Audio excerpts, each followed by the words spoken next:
Welcome to Storytime with Patricia Clarkson. Today I'm reading a book called Haji and Mr. Jack. Haji and Mr. Jack by Patricia Clarkson. It was Pet Week at Haji's school. Everyone was excited. The children were busy in class. They wrote stories, drew pictures, read books, and made posters. Mrs. Boxmore, Haji's head teacher, had some good news for the class. You can all bring your pets to school tomorrow, she said, but please do not come in with anything unusual. She shrugged and left the classroom. As soon as she was gone, the children gathered around puzzled. They had no idea what an unusual pet was. After school, Haji asked his mum for a pet. Mrs. Boxmore said, "We can all bring a pet tomorrow, but I don't have one," he said sadly. "Of course you can," said Mum. "We'll stop at the pet shop in town." "What pet would you like?" asked the man in the pet shop. Haji paused. Then out loud he said, "Something unusual, please. A chicken." "Sorry," said the man. "I don't have any." "I have kittens and puppies," said Joe in another pet shop. "No thanks," frowned Haji. "I want a chicken."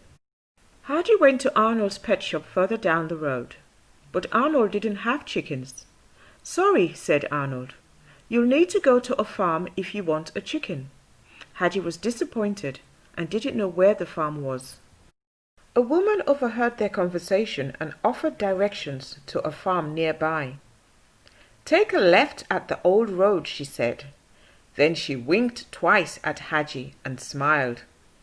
"Thank you," said Haji. Haji hurried down the road to the farm, but when he got there, the farm was closed.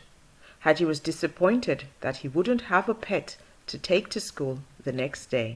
Just then, a woman holding a strange-looking, colorful rooster came by. Haji thought she looked familiar. Haji was desperate for a pet, so he asked if he could buy her rooster. "You can have Mr. Jack for free," she said with a smile, "if you promise to look after him." "I promise," said Haji excitedly. The woman smiled and gave him the rooster. "Thank you," he said, hugging Mr. Jack. The woman gave Haji some food for Mr. Jack. "Give him a handful every morning at 6 o'clock, she said, "and nothing more." Then she winked twice at Haji and smiled. And then he remembered her. She was in the pet shop earlier, but the woman vanished before Haji could thank her. At home, Haji's dad made a cage for Mr. Jack.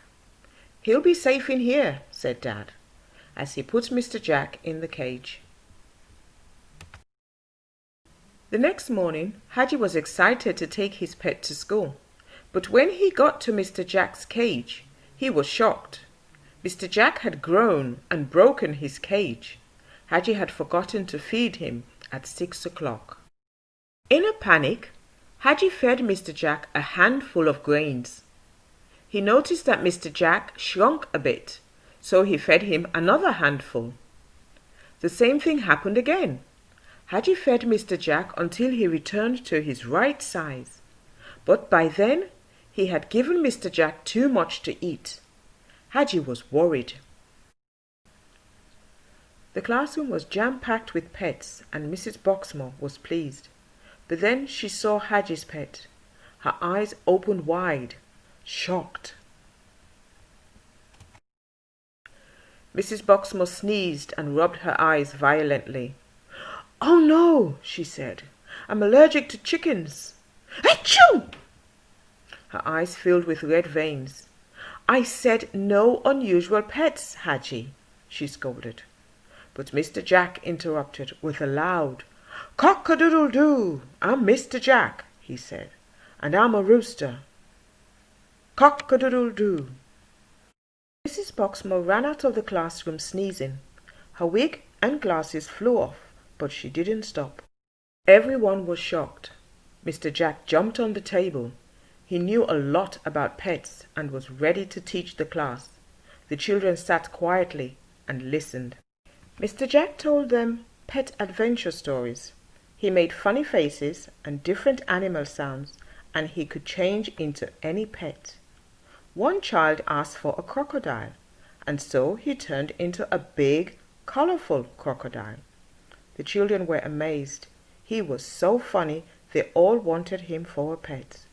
They thought he was the best pet ever. On the way home, Mr. Jack yawned loudly, and then he fell asleep. Haji smiled at Mr. Jack. "You are the best pet ever," he said. The end. Haji and Mr. Jack by Patricia Clarkson. I hope you enjoyed listening to the story. Now let's do some activities.